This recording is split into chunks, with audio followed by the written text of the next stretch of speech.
Hello friends, welcome জানাচ্ছি আমার YouTube চ্যানেলে। সবাইকে চলে এসেছি আপনাদের জন্য আরও একটা নতুন ভিডিও নিয়ে। মাধ্যমিক পরীক্ষার রেজাল্ট বেরিয়ে গেছে এবং তার জন্যই শুরু হতে চলেছে একাদশে ভর্তি। একাদশে ভর্তি সাধারণত আমাদের যে স্কুলগুলিতে আছে আগামী সোমবার অর্থাৎ 5 তারিখ থেকেই ভর্তি শুরু হয়ে যাবে এবং অলরেডি অনেক স্কুল এমনও আছে যেখানে কিন্তু ভর্তি কমপ্লিট হয়ে ক্লাস শুরু হয়ে গেছে। যেমন রামকৃষ্ণ মিশন, সেখানে তো ভর্তি কমপ্লিট হয়ে বর্তমানে ক্লাস চলছে, পুরো কদমে ক্লাস চলছে। অন্যদিকে আমাদের বেশিরভাগ যে স্কুলগুলি রয়েছে মাধ্যমিকের পরবর্তীতে একাদশে ভর্তি শুরু হচ্ছে 5 তারিখ থেকে।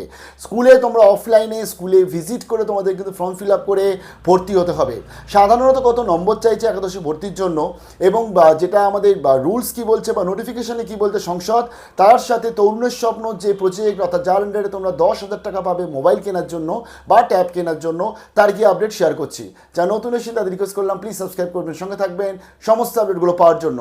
গতকাল তো প্রচুর ভিডিও শেয়ার করেছি, আপনারা নিশ্চয়ই দেখেছেন, কারণ যারা আমাদের ওয়েস্ট বেঙ্গলে মাধ্যমিকে র্যাঙ্ক করেছে তাদের অনেকের ইন্টারভিউ দেওয়া আছে, আর যেটাকে এক্সক্লুসিভভাবে একটু দেখে নেবে এবং নিজেদেরকে অবভিয়াসলি ইন্সপিরেশন তো তারা, কারণ তারা এত সুন্দর র্যাঙ্ক করেছে, আমরা তার জন্য সত্যিকারে খুব গর্বিত।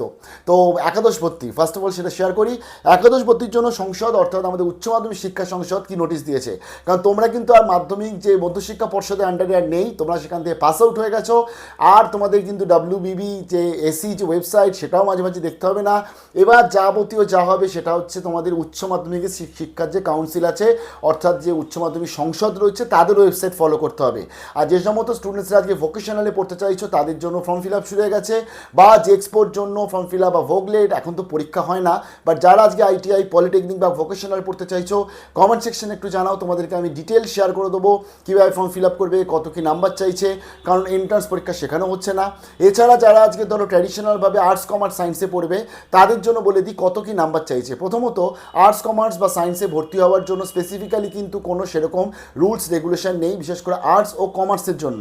সায়েন্সের জন্য কিছু রুলস রেগুলেশন আছে, বাট স্কুল ওয়াইজ এগুলো আলাদা আলাদা ডিফারেন্ট হয়।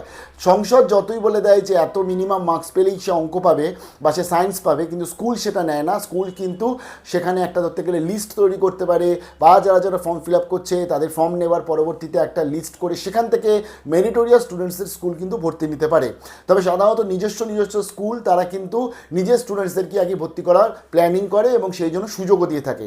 যেমন ধরো আজকে যারা বিশেষ করে ম্যাথামেটিক্সকে রাখতে চাইছো উচ্চ মাধ্যমিকে বা 12 সেমিস্টারে, 11 সেমিস্টারে ম্যাথামেটিক্স রাখতে চাইছো বা স্ট্যাটিস্টিক্স রাখতে চাইছো, কম্পিউটার সায়েন্স বা আর্টিফিশিয়াল ইন্টেলিজেন্স বা ডেটা সায়েন্স বা সাইবার সিকিউরিটি, এই যে সাবজেক্টগুলো বললাম, এই সাবজেক্টের মধ্যে যে কোনো একটা সাবজেক্ট বা দুটো সাবজেক্ট রাখতে চাইছো, তাদের জানিয়ে দিই তোমাদের মাধ্যমিকে পেতে হবে ম্যাথামেটিক্সে 35%। অর্থাৎ অঙ্কেতে যদি 35 নাম্বার পেয়ে থাকো তাহলে তুমি কিন্তু ম্যাথামেটিক্স হিসাবে ম্যাথামেটিক্স সাবজেক্টটা নিতে পারছো, বা স্ট্যাটিস্টিক্স বা সাইবার সিকিউরিটি বা কম্পিউটার সায়েন্সের সাবজেক্টটা নিতে পারছো।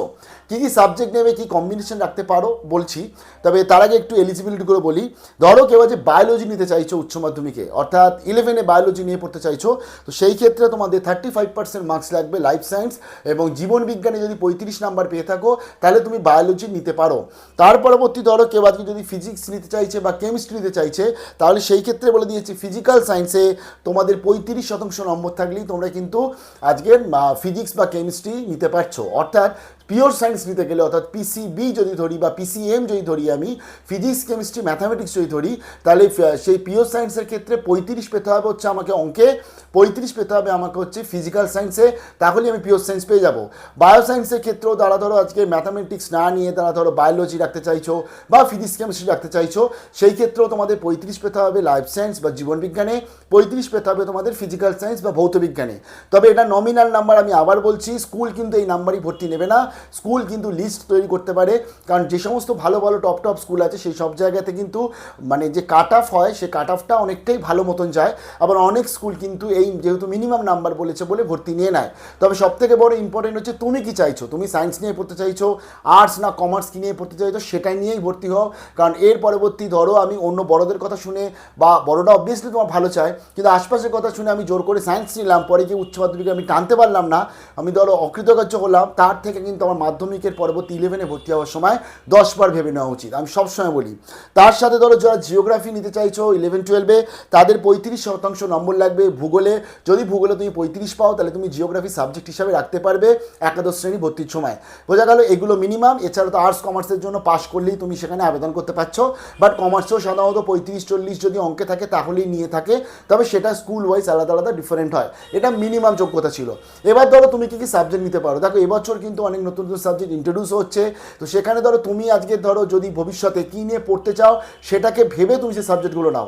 ধরো কেউ আজকে ল পড়তে চাইছে, ভবিষ্যতে আইন নিয়ে পড়তে চাইছে, তাহলে সে ধরো তুমি যদি আর্টস নাও আর পলিটিক্যাল সায়েন্সকে যদি তুমি রাখো তাহলে আর্টসের সাথে, এবং তার সাথে ধরো স্কোরিং সাবজেক্ট কিছু নিয়ে নাও, কম্পিউটার সায়েন্স নিয়ে নাও, ইকোনমিক্স নিয়ে নাও, বা অন্যান্য তোমার যে ভালো সাবজেক্ট সেগুলো নিয়ে নাও, হিস্ট্রি নিয়ে নাও, এডুকেশন নিয়ে নাও, তুমি কিন্তু সেটা দিয়ে ইজিলি পড়াশোনা করতে পারছো।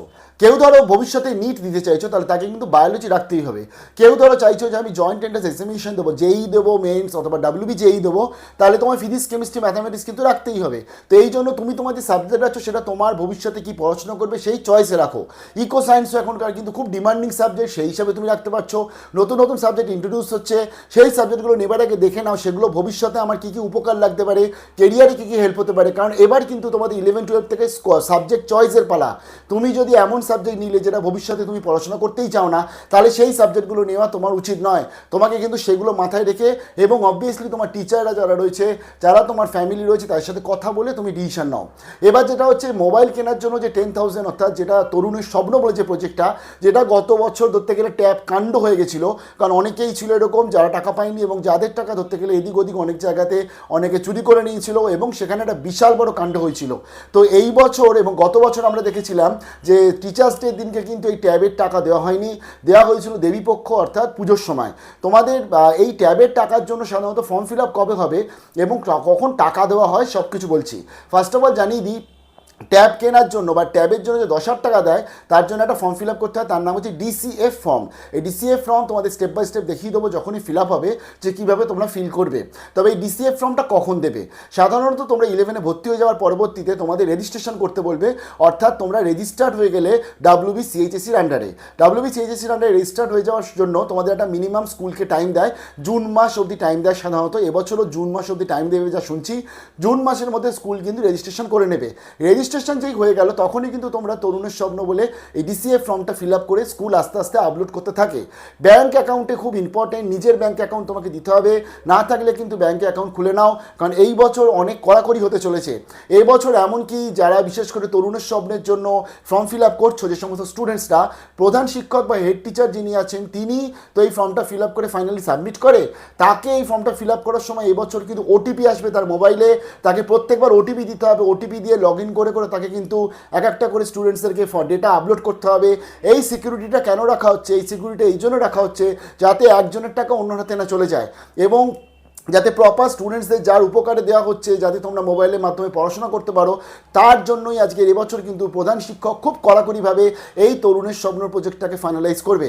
তাই তোমরা যখন তোমাদের এই রেজিস্ট্রেশনটা হয়ে যাওয়ার পরবর্তী DCF ফর্ম ফিল আপ করছো উইথ টোটাল ডকুমেন্টস, উইথ তোমার নিজের ব্যাঙ্ক অ্যাকাউন্ট, তার পরবর্তী তোমাদের কিন্তু ফর্মটা সাবমিশন হবে।